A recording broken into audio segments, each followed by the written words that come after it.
Who did Saddam Hussein think he was a reincarnation of? You've got to trace all this stuff back to... Yeah, this is all rather mythical and iconic. It is, yeah. But this artificial system that you're outlining and that we're dealing with, if it doesn't exist, whether it's the Matrix or not, humans and society have to interact on some level. What would you suggest to replace it with? What system of organisation and interaction between entities, be it real entities or virtual ones, that should supplant this system? If it's so bad that it needs to be replaced with something, what is the replacement? What would be a replacement? You know why I see all of this stuff happening is because the reason that entities are created, mostly, is to gain an advantage in business. So IP, like intellectual property, McDonald's, Coke, branding, all of that IP stuff, right, is the creation of artificial entities to create an unfair advantage in the monetary corporate world. And so what this system does is it's the regulation of artificial entities. And so that world is real. It is real in the sense that, you know, it has a life of its own. But for us to interact with it means that, you know, we have to have some kind of transmitting utility. But to replace it, you know, I mean, in the old days there was trade, and a lot of people have tried to bring in trade, like barter card and all those sorts of things. They try to bring in a system where there's a fair exchange. You know, I'll give you my sheep for a bushel of wheat, or that, you know, they used to have systems of fair exchange, you know.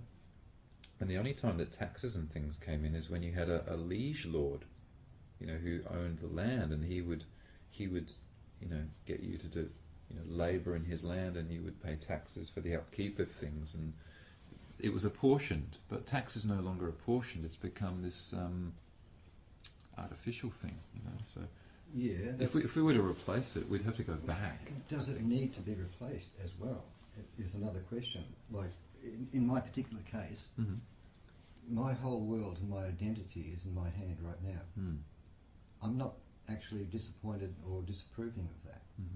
I haven't actually. Today was the first day I actually went to a bank and got cash dollars. Yeah. I wouldn't say this year, but certainly very, very many months. Yeah. I run my life through my credit card, my financial life. Yeah. And I'm perfectly happy with that, because I don't have to deal with the, you know, the cash stuff or whatever. Sure. And most the people fact are. that if I do it this way, the one benefit of it is that every transaction I make is automatically recorded. Yeah. I don't have to account for anything personally. I don't have to use cash.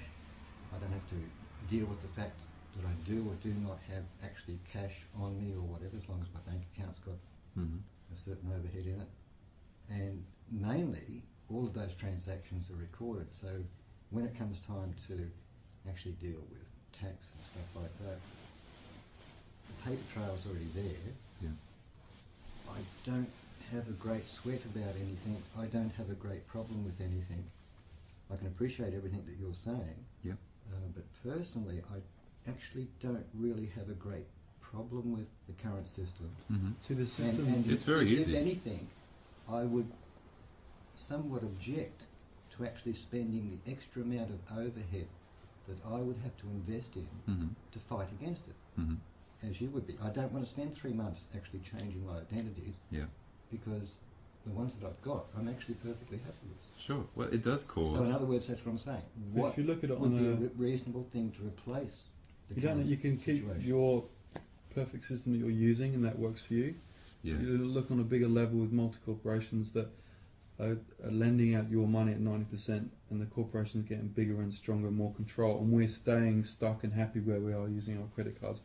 We're stuck in a position down here, and this system could be replaced and be more fair, with them not be out, the laws sort of benefit them, and they're getting richer and bigger and the kind of thing. And taxing your money, like the government actually taking tax away from you, and saying that it's using, this is the funny thing, And people kind of get up on their high horses sometimes and say, well, the government uses my tax and, it builds roads and all that sort of stuff. That's bullshit.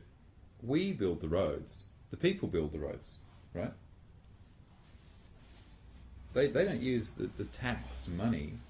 Or the only thing that our tax does is it goes toward paying off the debt to the International Monetary Fund, okay? And everything else is created by the governments as fictitious cash, right?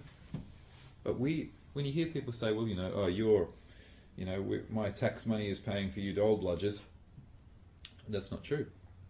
It's not at all. That's far from the truth. So, but the government is taking your hard labour, paying you pittance for it, whatever job that we're all doing. I mean, if you're working for $50 an hour, I mean, if you think about it, that $50 or those 50 credits that you get, if you got $50 an hour, and not many people get $50 an hour, okay? You think about that, an hour of your time on this planet, of your life, blood and sweat, and then the government comes along and takes out 30% or whatever it takes out of that, right? And you get given nothing. You don't get paid in anything, right? So you get nothing of value for it. And even if you bought something of value for it, what would you buy it with? You'd buy it with the private credit of the International Monetary Fund. You'd be buying it with these pieces of paper. Not with your hard-earned cash. Yeah. Not with yours, because there is no money. All those dollars that you think are yours that might be sitting in your wallets don't belong to you. They're on loan from the International Monetary Fund, and you pay tax because you're using them, right? And at the end of the day, if they said they're not worth anything, you can forget it. Now, I spoke to the bank manager of St. George Bank a couple months back. And that is the system that should be changed. Yeah. And I said to him, is there any lawful money in circulation backed by anything of value? And he said, well, of course there is. And I said, well, what do you own of value? And so, he goes, well, blah, blah, blah. And I said, yeah, but none of those things have any intrinsic value. They don't retain their value. I said, what do you have that retains its value? He said, well, I've got a gold ring on. Right? And I said, okay, what did you use to buy the gold ring with? And he was silent, because he suddenly realised that everything that we own is bought with the private credit of the International Monetary Fund, right? And that gold ring is absolutely useless once he gets hungry. Yeah. Can't Now, when you buy gold, if you go along to like a place that sells gold and silver, and you want to buy some gold or sell some gold, they're going to ask you for one of these. Right? Now you go along and try and give them one of these and see what happens. Now I'm going to show you this. This is my sovereign identification. Pass that one around. That is the most valuable thing that I have. It's my sovereign identification. I created it myself. It's my photo. It's my real name. It's my real signature, and my real date of birth. Which, by the way, everyone's date of birth is hearsay, because I mean, were you there at the time? You might have been, but I mean, do you know? Can you actually, anyone here prove that they were born on the day that you were told you were born? Right. So it's hearsay. Now, when you go along and buy some gold, they're going to ask you for some ID. I dropped that one on the table and said, here you go. They wouldn't accept it. No, sorry. I said, why not? They said, we need a government ID. I said, why is that? And she said, well, we need proof of who you are. And I said, well, I'm giving you proof of who I am. This is who I am. I'm saying who I am, because I tell the government who I am, and then they issue these